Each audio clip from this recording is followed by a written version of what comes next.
Hey y'all, how you doing? Welcome to my channel. If you have not been here before, please like, share, and subscribe and join my weird little tarot family. It is the month of November. We've been giving thanks every day this month on my channel at 11:11 a.m. by bringing you a different ancestral lineage reading. I had been doing them out in the freezing cold in the low country, but Mother Nature did not allow me to get all 30 pre-recorded, so I'm back live in my little tarot den to give you your 11:11 message for today. The oracle I have for today, I'm actually going to do all 12 signs separate today. I have the Kali oracle here. Goddess of death, transformation, big Scorpio energy with this. She's a Hindu goddess. I'm going to pull an oracle for all of you guys to see what she has to say. They do have little messages on the back. All right, see like that? I am going to clarify these also with tarot, and I picked the Hermetic tarot today to do that with. So we're representing several cultures today. We've got, Hindu culture, Indian culture with Kali here, and then we've got the Hermetic tarot, which blends Greek and Egyptian hard together. If you don't know about Hermeticism, take a, jump down that rabbit hole right there. I'll get into Carl Jung's psychology and all kinds of good stuff with that. Speaking of that, Swiss ancestors are representing today too, hard. Carl Jung was a very big proponent of the Hermetic philosophies that blend together, oddly enough, the Egyptian Thoth and the Greek god Hermes. They're like pretty much the same. They're the messengers, all right? They're the gods of alchemy, magic, astrology. Hermes was the messenger between the spirit realm and the human realm. So I'm going to use that deck to clarify these, because these are all three very powerful god and goddess energies here. So I'm going to go ahead and see what they have to say. I'm going to start with fire and see what's going on with that. Start with Aries. Aries, you're going to start at 2 minutes and 30 seconds. All right, what messages do we have for Aries from the Kali Oracle?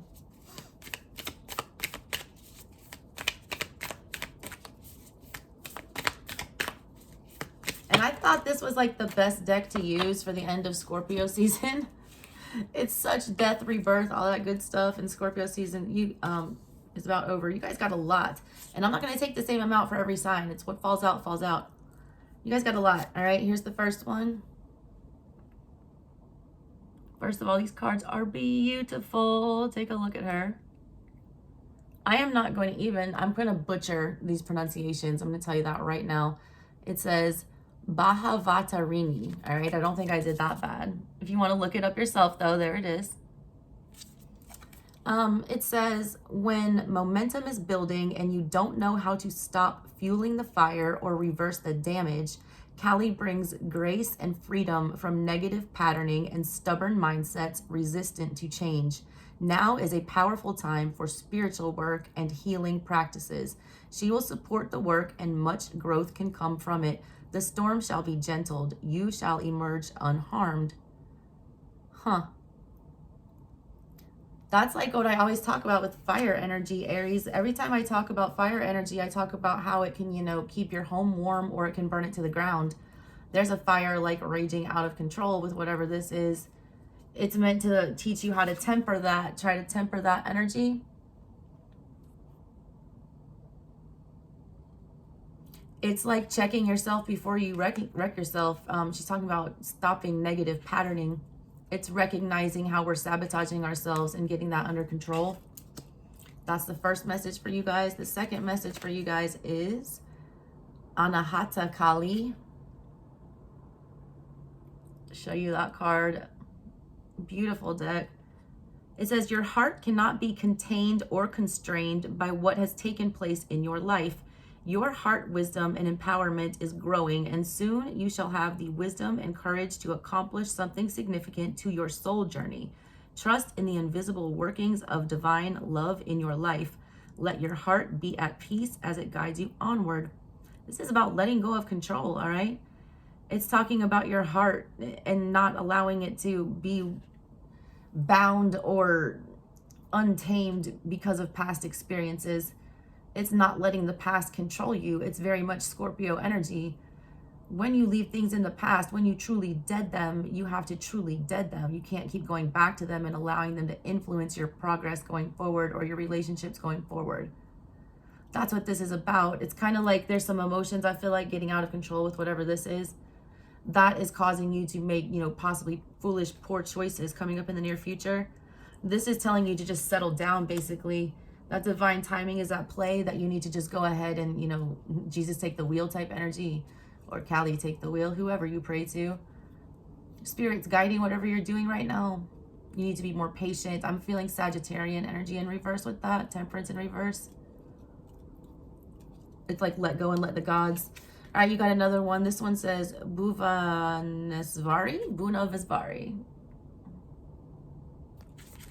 And there is that if you want to look that up. Big third eye energy there. She is the rising sun, marking the ending of darkness. That's after Scorpio season. Here comes Sagittarian energy, rising sun. Sun energy is rising right now. And it's the replenishment of life force after illness or devastation. Scorpio also represents tower moments. That is total destruction, devastation. She creates a clean slate and a fresh start. God, I just said fool energy. I just said it. I felt it. Don't be foolish, though. You have a fresh start. She protects and preserves that which is worthy of the heart. She shines in a perpetual state of divine beauty and radiance, attracting to us the most supportive and honoring circumstances. You have to be worthy of it, though. She's ready to grant you something good here. She's ready to guide you on whatever this is.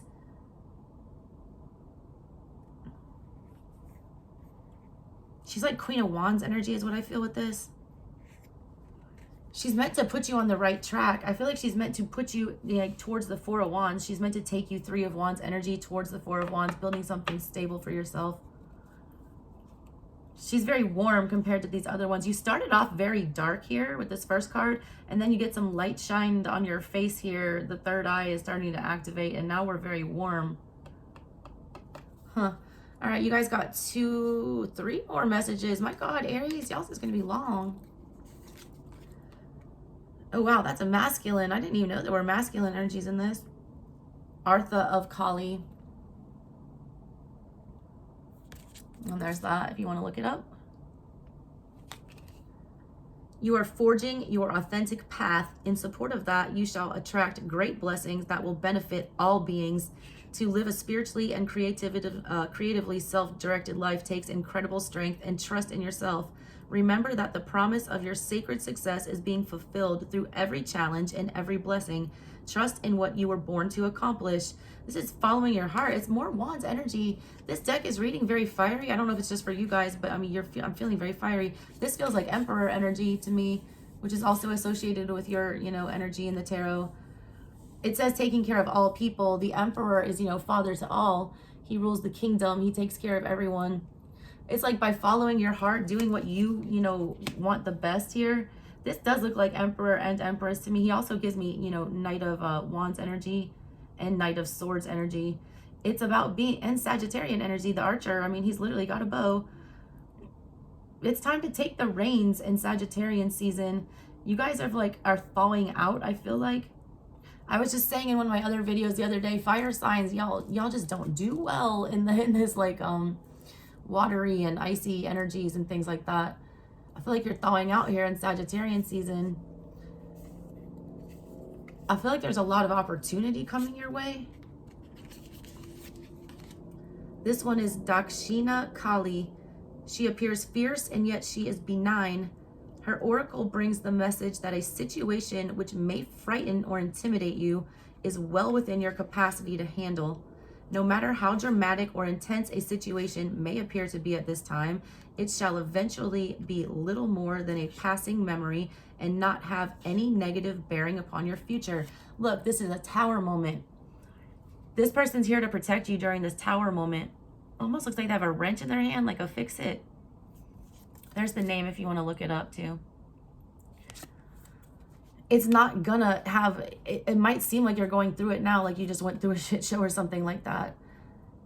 but and it doesn't feel like you're ever going to get over it or that anything good will come of this, but it's like it will not leave a negative impact. It says this drastic change, whatever this is that you're going through, like it will lead to something positive. There's all this energy of like let it go, and then all this good stuff comes in. What's this final one? Kali Kalmasa Nasini. It is time to free yourself from what has been. Yup, Scorpio season, let it go. Learn from it, but not allow it to define you or direct the course of your life. Give up your stories about the past. You have outgrown them. Kali consumes mistakes, sins, and negativities. Let her free you now so you can be open to the gift of your life unfolding. Big Empress energy with that, but you have, it's death and rebirth all over the place. Oh yeah, by the way, here's the picture on that one. She's beautiful. And there's the name right there. There's a lot of messages of you guys clinging, all right, to past things. It almost gives me Hierophant energy. The Hierophant, you know, is like your spiritual teacher. It's Taurus energy. It's, you know, it's what you're taught. It's what your mom teaches you, your dad teaches you, your church, your school. But somewhere around your like 20s and your 30s, you go through that death energy where you are not a kid anymore, and you start seeing things for yourself and learning things for yourself, and, you know, learning how to separate fact and fiction, and you have some kind of spiritual death and rebirth. I feel like that's the kind of energy you guys are going through here. I feel like you're having some kind of, because, you know, Sagittarius is 9th house energy. That is higher learning. That's Hierophant's, you know, counterpart. Like Hierophant's basically elementary school where you are forced to learn the standards and the basics. Sagittarian energy is where you go to grad school, a doctorate, you master something. It's the 7 of Pentacles to the 8 of Pentacles. You just, you know, you're just a baby in that Taurus energy, and then all of a sudden you're stepping up to the master of your craft. That's what you guys are doing here. You're being put into like a new phase, trying to level up somehow. But you guys are clinging desperately. Like you don't have a clean break here. There's all this fire out of control energy that's, you know, coming through for you guys. Like you need to tame that. It's still, if you dead it, you know, throw water on that fire, bust that shit out, let the smoke rise, get rid of it. Ashes to ashes, dust to dust. Y'all are letting it fuel you and propel you forward, which is not the way you should be moving forward. There's a lot of messages here about not letting the past be your motivation for what you're doing in the future. They want you clean slate. They don't want you, the Fool comes into the world, all right? Clean slate, that Fool energy that you're getting. He comes into the world not knowing anything, which means he does not know anything of the past. It doesn't influence his decision making. A lot of you are going into this new phase of your life, you know, still making decisions based on shit that's outdated that you should have let go of. It's like, how many times are you going to try the same, you know, try to accomplish the same thing the same way and get, you know, fail? It's like the definition of stupidity is doing the same thing over and over and expecting a different result, is what I feel for you. So be careful of that. I'm not going to pull too many tarot because this is already super long. But any messages here? There you go, the Emperor. I felt it. I said it. I called Emperor energy out. Taking care of all. There is a need to take control here. Emperor energy, son of the morning. Lucifer, Lucifer, son of the morning. I want to take you out of here. Check out that song by Common. All right, big Aries energy. There you are. They want you to stand in your full power. The Emperor does not allow anything to, you know, influence his judgment. He uses all 4 elements of the tarot, you know, equally. He's not going to let his emotions override his logic, or his, you know, logic override his pocketbook, or his pocketbook influence his, you know, emotions or his motivations. He's going to take them all into consideration equally. When you take all those negative experiences, like it's mathematical fact, negative plus a negative equals a positive, you have to cancel out all of these negative things, zero them out, start over, clean slate, and then take control of the situation from there. Because I feel like you have learned all of your lessons. You're ready to be an emperor. You need to do that. All right, Aries, that was super long.